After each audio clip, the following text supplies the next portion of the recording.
Meus irmãos, boa noite, muita paz.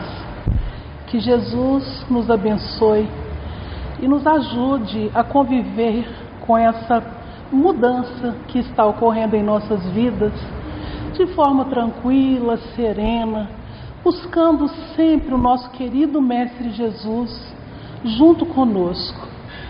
Agradeçamos a Jesus por essa oportunidade bendita que estamos tendo nesse instante, através desse canal de comunicação, mesmo em nossas residências. Obrigada, Mestre amado Jesus, porque temos a Ti, o nosso Mestre de amor e de paz, que nos ensina que mesmo em pequenos confinamentos, estamos aprendendo um pouco mais a amar e servir em Teu santo nome. Obrigada aos Espíritos bondosos que estão sempre conosco, nos incentivando e nos orientando a caminhos melhores, sem depressão, sem dor, sem sofrimento, buscando sempre amar como Jesus nos ensinara. É assim, prezados irmãos, que nós queremos iniciar a nossa reunião da noite de hoje, lembrando que mais uma vez estamos conversando virtualmente, porque ainda não nos foi dado poder abrir a nossa casa de oração da forma que nós gostaríamos. O nosso abraço fraterno a todos os irmãos aqui desencarnados que se encontram conosco nesse instante. Queremos ainda nesse instante, para a abertura da nossa reunião da noite, convidar o nosso querido irmão companheiro Humberto para fazer a prece de abertura.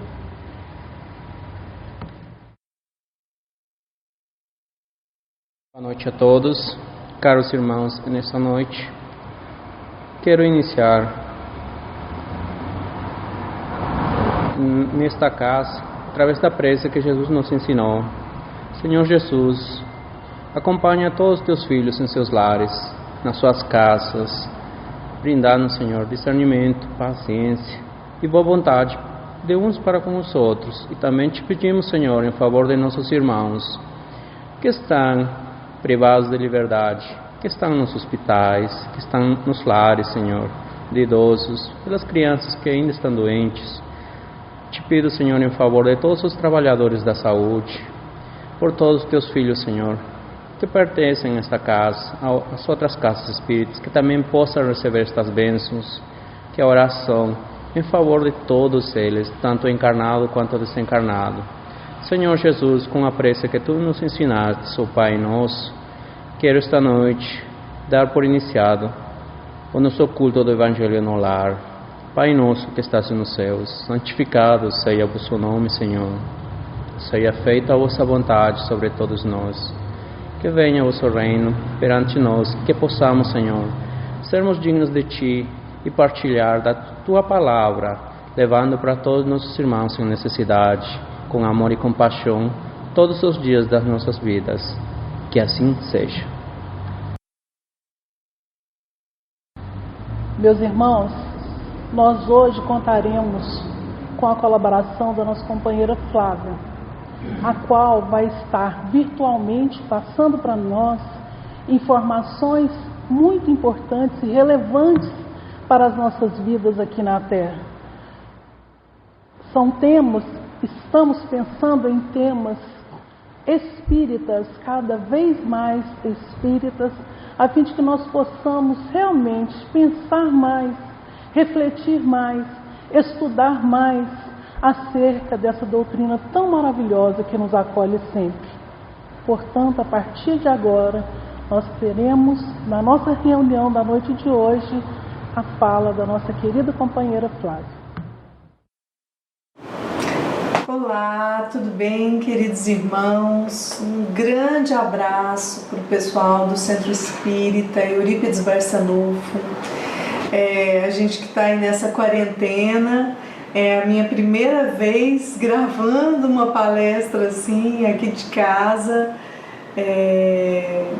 mas eu já me sinto abraçada por todos vocês. Eu sempre recebo muito carinho dessa casa espírita, que é sempre tão acolhedora, mas com a vontade de Deus, em breve nós estaremos juntos aí para dar esse abraço afetivo que nos faz tão bem. E hoje nós vamos falar de um tema que foi escolhido, que é o óbolo da viúva.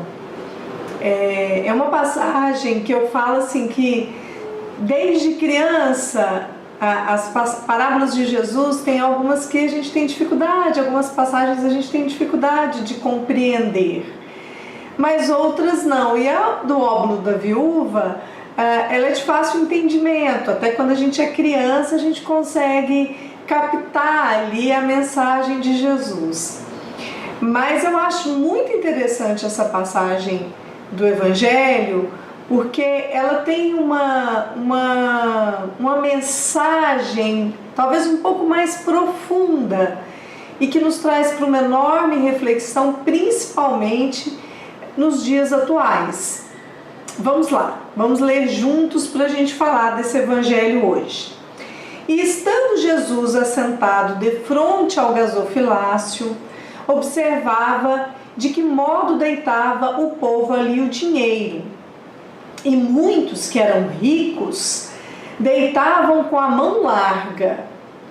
E tendo chegado uma pobre viúva, lançou 2 pequenas moedas. E convocando seus discípulos, lhes disse: na verdade vos digo que mais colocou esta pobre viúva do que todos os outros, porque todos os outros deram do que tinham na sua abundância, porém esta deu de sua indigência tudo que tinha e tudo que lhe restava para o seu sustento. A gente vê muitas passagens de Jesus que falam da caridade. Quando a gente pega a parábola do bom samaritano, a parábola do semeador, até mesmo a parábola dos talentos, vem mostrar a necessidade de nós fazermos o bem, multiplicarmos os nossos talentos, ajudarmos as pessoas sem que a gente pense em qualquer retribuição. Essa passagem mostra uma senhora viúva e ela se aproximou do gasofilácio, que era onde as pessoas deixavam as suas doações, e nesse local as pessoas muito abastadas colocavam sacos grandes de moedas. Mas Jesus, ele chama os discípulos e mostra aquilo que estava acontecendo. Pessoas ricas doando muito, e mostrou aquela senhora dando 2 moedinhas. E ele virou e falou assim, que a conduta dessa senhora tinha maior relevância, né? Como é que ele diz aqui? Ela colocou mais do que todos os outros, porque ela deu o que tinha da sua indigência, o que era importante para o seu sustento. Os outros deram daquilo que sobrava. E aquilo ali chamou a atenção dos apóstolos. Na verdade, todo mundo pensa, não, como que ela pode ter dado mais? Se a gente for colocar, os outros deram muito mais em dinheiro. Mas Jesus quis mostrar ali o sacrifício. Aquela mulher se sacrificou. Aquela mulher fez a diferença. Aquela mulher abriu mão de, às vezes, não ter o que comer, mas ela pensou no próximo, em ajudar.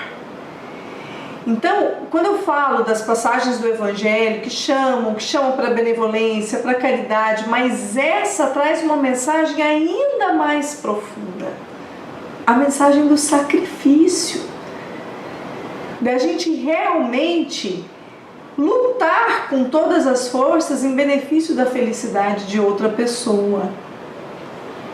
Bom, eu separei aqui uma mensagem. Na verdade, é um comentário de Allan Kardec, a pergunta 917 do Livro dos Espíritos. que diz o seguinte: o egoísmo é a fonte de todos os vícios, como a caridade o é de todas as virtudes. Destruir um e desenvolver a outra, tal deve ser o alvo de todos os esforços do homem se quiser assegurar a sua felicidade neste mundo, tanto quanto no futuro. Nós que buscamos e que nessa quarentena temos refletido tanto a respeito do que é felicidade, eu acho que principalmente nós espíritas estamos trazendo os ensinamentos desse isolamento de uma forma muito mais profunda, porque nós ficamos tão envolvidos em questões de trabalho, de financeiro, sustento, e de repente o mundo para e aí a gente se volta para esse evangelho sublime de Jesus. E o livro dos Espíritos aqui, os Espíritos vêm nos mostrar que se nós quisermos alcançar a verdadeira felicidade, é preciso que a gente deixe o egoísmo de lado e que a caridade faça parte da nossa vida. Vai muito dentro daquilo que está no óbolo da viúva, o fazer a caridade. A caridade, ela resume todas as outras virtudes. Ela é a base de todas as outras virtudes. Então, quando a gente fala que uma pessoa é honesta, a base está na caridade. A pessoa, ela é generosa, a pessoa, ela é indulgente. Todas as nossas virtudes, a pessoa é trabalhadora. Se nós formos olhar tudo, nós temos a nossa base na caridade. E quanto mais caridosos nós somos, menos egoístas. Nós nos transformamos em pessoas menos egoístas. Então isso é fantástico. O nosso objetivo aqui na Terra é exatamente diminuir o nosso egoísmo e aumentar a nossa caridade, a nossa capacidade de sermos generosos com os outros, em tudo que a gente faça. A passagem do óbolo da viúva, ela está no capítulo do Evangelho que fala que nós devemos dar a mão esquerda sem ver o que faz a mão direita. De uma certa forma faça o bem sem ostentar e sem querer uma retribuição. Eu gosto muito desse tema do óbolo da viúva, porque eu acho que ele meio que pega na nossa ferida. Porque muitas vezes nós fazemos a nossa caridade sem nos sacrificarmos tanto. A nossa caridade muitas vezes é exercida num segundo plano, não como às vezes uma grande meta. Então a gente vai participar, vou dar um exemplo, nós vamos participar da casa de sopa, se nós conseguirmos ter uma semana tranquila, e aí a gente vai acordar mais cedo nesse dia. Porque se a gente tiver uma festa anterior, ou se a gente tiver tido uma semana muito agitada e a gente quer dormir até mais tarde, nesse dia a gente não vai. Às vezes a gente coloca a nossa caridade, não, eu vou doar, mas eu tenho que olhar algo que eu não uso de forma alguma no meu guarda-roupa. Não, porque aquela roupa pode ser que eu venha usar depois.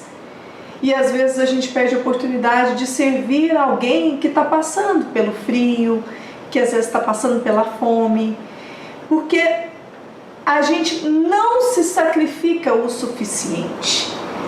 E a gente tem que começar a fazer uma reflexão a respeito disso. Até que ponto eu realmente me sacrifico? E é engraçado que a idade vai passando e chega um ponto que depois que passa dos 40, aí as pessoas têm que falar, não, eu já me sacrifiquei, eu não preciso, eu vou fazer aquilo que me dá alegria, aquilo que não vai me fazer ficar chateado. E a gente tem que realmente pensar se nós não estamos perdendo o nosso tempo na Terra com milindres, com a preguiça, com o egoísmo à frente de tudo. Porque o óbolo da viúva nos chama para um sacrifício maior. O Chico Xavier já dizia que os espíritas, quando ele estava aqui na Terra, os espíritas têm chegado do lado de lá altamente arrependidos.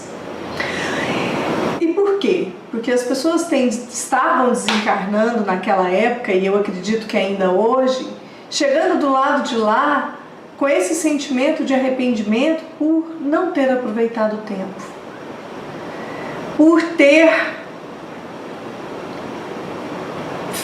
deixado com que a preguiça, com que o comodismo tomasse em conta, com que o egoísmo tomasse conta. Essa que é a realidade. Eu separei aqui um trecho que eu acho muito interessante quando a gente fala dessa passagem do Evangelho, do óbolo da viúva, lá do livro Nosso Lar. Acho que muitas pessoas ou leram, ou assistiram, ou fizeram os dois, mas vale a pena a gente falar desse trecho que fala do bônus hora. Então é um momento em que André Luiz ouve de Laura, que foi a senhorinha que o acolheu lá. Tal como se dá na Terra, a propriedade aqui é relativa. Nossas aquisições são feitas à base de horas de trabalho. O bônus hora, no fundo, é o nosso dinheiro. Quaisquer utilidades são adquiridas com esses cupons, obtidos por nós mesmos à custa de esforço e dedicação. É interessante que quando a gente vai ler a respeito do bônus hora, é um capítulo todo falando disso, e há um momento em que ela vem e esclarece que precisa de 30 mil bônus hora para conseguir uma casa lá, e que cada pessoa tem direito a uma única casa. E ela mostra que ela trabalha muito, ela sempre trabalhou muito, tem os ministérios onde as pessoas trabalham, e cada ministério lá tem de regeneração, tem vários ministérios. Eu sei que nesses ministérios que a pessoa vem e trabalha, tem um tipo de hora, bônus hora para receber. Então, tem alguns ministérios, tem, por exemplo, o Ministério do Conhecimento. Isso é muito bom, a pessoa vai reencarnar com mais conhecimentos, ela trabalha lá um tempo, mas dependendo do ministério que ela vai, ela adquire mais bônus hora. Então, assim, e esse sacrifício, esses bônus horas que são pagos na pátria espiritual, são de acordo com a abnegação, com o sacrifício de cada um, com a dedicação de cada um. E eu acho isso fantástico. E traz para nós a nossa reflexão. Como é que nós estamos com essa moeda espiritual? Se nós estamos ganhando, nós estamos dedicando bônus horas da nossa existência aqui na Terra, fazendo bem, ajudando, se preocupando com a felicidade do outro e não somente com a nossa. Uma universidade americana, não me recordo qual delas, mas eu me recordo que foi feita uma pesquisa para saber quais as profissões de maior sucesso. O sucesso, no caso, eram as profissões que tinham pessoas mais realizadas. E eu sei que ao final dessa pesquisa, o que eles verificaram é que os profissionais mais felizes não eram aqueles que ganhavam muito, mas aqueles que conseguiam fazer mais pessoas felizes com o seu trabalho. Na verdade, essas eram as pessoas mais realizadas profissionalmente. E na verdade, eu acho que todos nós buscamos isso. Talvez não de forma consciente, mas o que a gente busca na Terra, seja através da nossa profissão, seja através do nosso dia a dia com as pessoas, é fazer o bem às outras pessoas.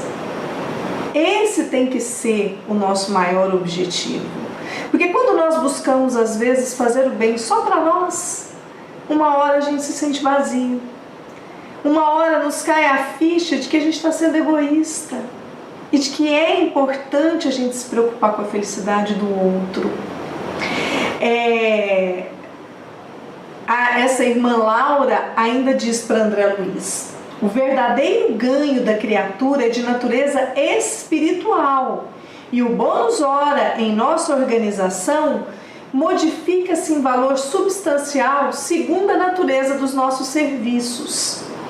As aquisições fundamentais constituem-se de experiência, educação, enriquecimento de bênçãos divinas, extensão de possibilidades. Nesse prisma, os fatores assiduidade e dedicação representam aqui quase tudo. E não é só na pátria espiritual, aqui também. Quando nós abraçarmos um trabalho de caridade, de benevolência, que a gente busque ter assiduidade, abnegação. Eu me recordo, e eu acho que a vida do Chico para nós é um grande ensinamento. E quando o Chico começou, que ele recebeu o convite de Emmanuel, que ele apareceu para ele numa cachoeira, no momento em que ele estava ali meditando, e Emmanuel o convidou. Só um minuto, gente.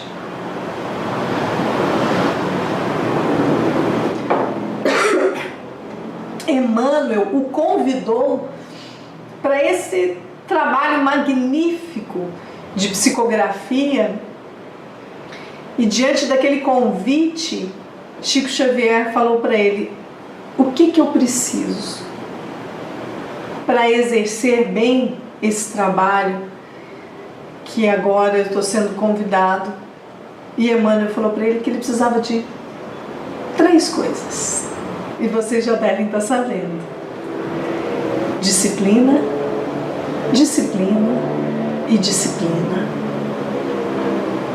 É preciso que nós busquemos a disciplina, meus queridos. O Evangelho nos pede isso. É preciso que nós nos sacrifiquemos em benefício do nosso próximo e não tenhamos dúvidas de que a Terra, mais do que nunca, vai precisar disso nesses momentos que agora chegarão. Nós sabemos que muitas pessoas agora, a economia não só do Brasil como do mundo será abalada. E nós sabemos também que não existe acaso no dicionário divino. Nós não estamos passando e não iremos passar por isso à toa. E é importante que a gente, diante de tudo isso, comece a se sacrificar. Se sacrificar pelo bem do nosso próximo. Que a gente comece a colocar verdadeiramente em prática a lição do Evangelho, a base do Evangelho segundo o Espiritismo. Toda ela nos pede o quê? Caridade. E a caridade, gente, a gente exerce ela de diversas formas. A gente exerce a caridade como a caridade material, de ajudar aqueles que necessitam, de repartir o pão. Nós temos a caridade moral, e aí abrange tanta coisa. Abrange nessa caridade moral nós termos paciência. Abrange nós nos preocuparmos em ser atenciosos com os mais idosos, com as pessoas que precisam do nosso carinho. Nós nos silenciarmos diante da fofoca. Isso também é uma caridade moral, porque André Luiz já dizia: o mal não merece comentário em tempo algum.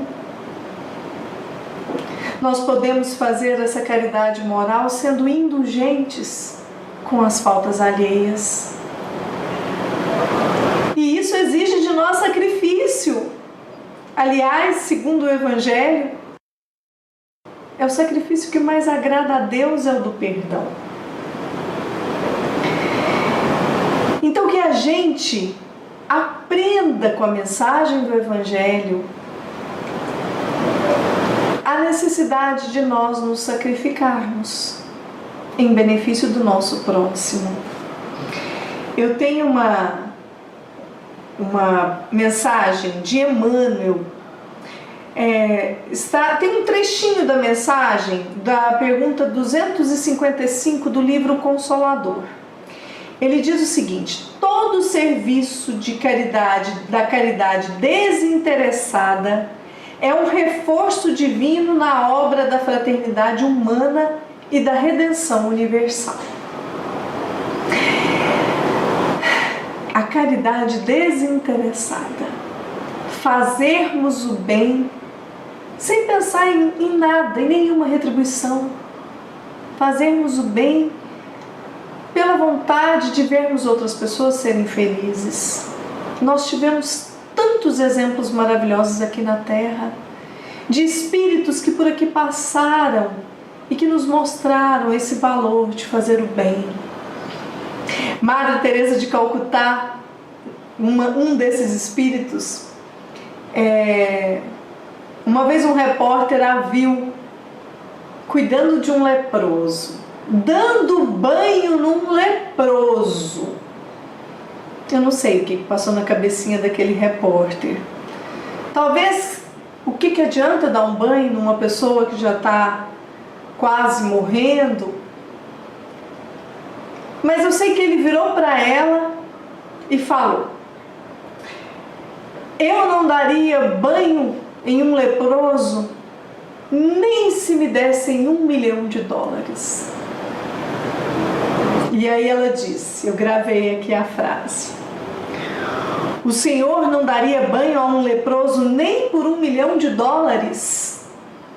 Eu também não. Só por amor se pode dar banho a um leproso. Olha que lindo. Olha que ensinamento sublime. Uma vez o Chico Xavier estava num hospital, foi visitar o irmão. E quando ele estava saindo do hospital ali, Emmanuel virou para ele e falou assim: Chico, por que você está saindo do hospital e visitou apenas o seu irmão? E Chico falou para Emmanuel: mas é o meu irmão que eu vim visitar. E Emmanuel falou para ele: mas os outros pacientes que ocupam os leitos de dores do hospital, não são também seus irmãos da pátria espiritual? E dali Chico foi em cada um que estava no leito de dor e levou as suas palavras de consolo. É hora de nós darmos as mãos, meus irmãos, uns aos outros, tendo consciência de que nós somos irmãos, tendo consciência de que nós precisamos deixar o nosso egoísmo de lado um pouquinho e fazermos o bem. Nós não sabemos a hora que a Dona Morte está batendo na nossa porta. Com essa epidemia, com essa pandemia, mais do que nunca, a gente tem que trazer essas reflexões, porque elas nos trazem assim, à nossa frente, a nossa fragilidade e o quanto a vida passa rápido. Já paramos para pensar o que nós estamos colocando na nossa bagagem para a pátria espiritual? Nós estamos aproveitando as horas que nos restam na Terra para sermos melhores, para fazermos o bem, para servirmos. Não vamos perder tempo.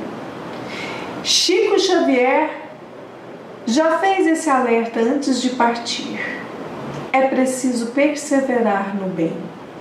Então que nós possamos arregaçar as mangas, porque nós conhecemos essa sublime e abençoada doutrina espírita, que nos mostra o caminho a seguir.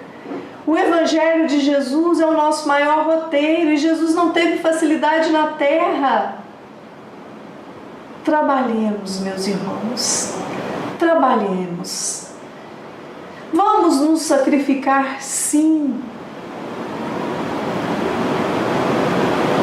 E não nos esqueçamos de que essa centelha divina de Jesus nós trazemos junto de nós.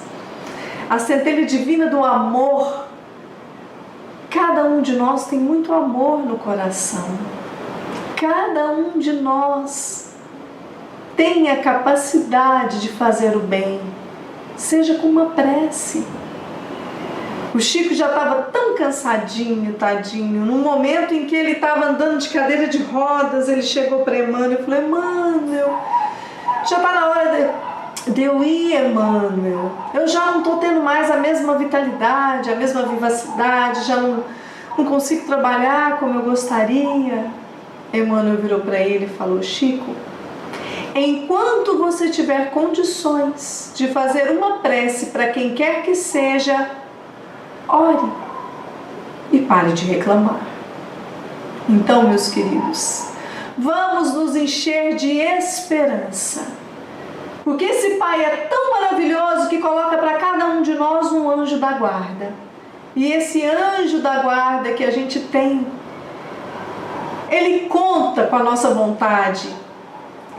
Ele tenta nos inspirar todos os dias para que a gente lute contra o egoísmo, para que a gente aproveite as oportunidades para servir a Jesus através do nosso próximo.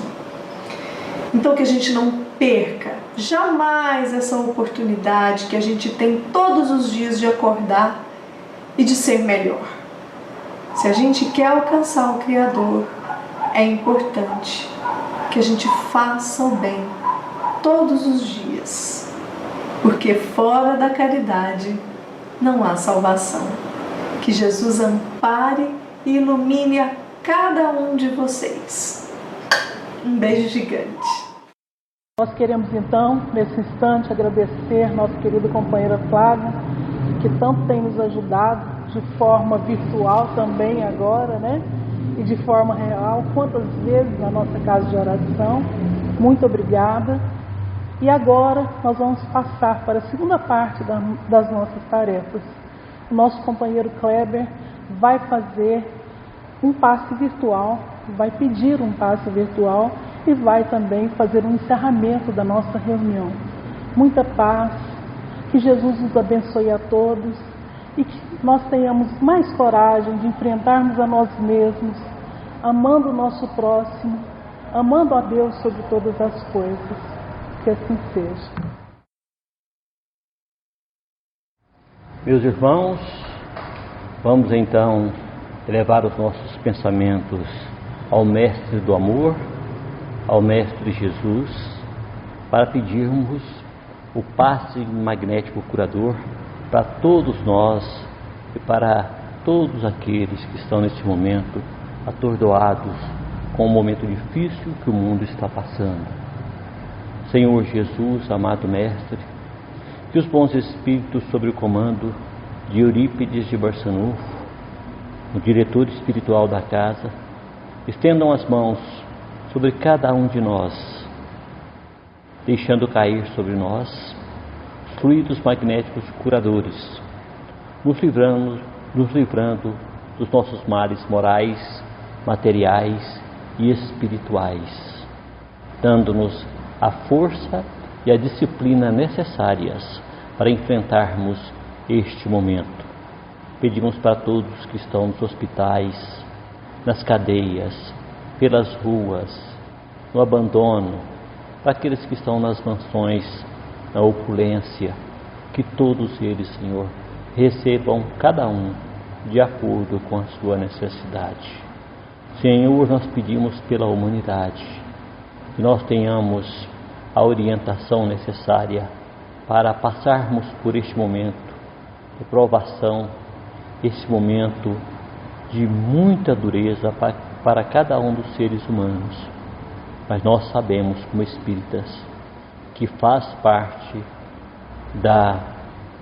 do nosso aperfeiçoamento, da transição da Terra para um mundo melhor.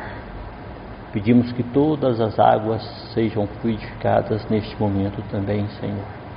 E pedimos uma semana de muita luz e muita paz.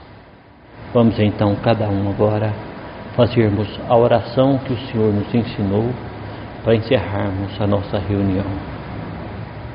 Pai nosso que está no céu, santificado seja o vosso nome. Venha a nós o vosso reino, seja feita a vossa vontade, assim na terra como no céu. Pão nosso de cada dia dá-nos hoje, Senhor. Perdoa, Pai, as nossas dívidas, assim como nós perdoamos aos nossos devedores. Não nos deixeis cairmos em tentações, e livra-nos, Senhor, de todos os males, que assim seja. Senhor Jesus, que encarnados e desencarnados possam contar com a sua bênção e proteção. E com essa oração, nós encerramos a nossa reunião desta segunda-feira. Assim seja. Boa noite a todos.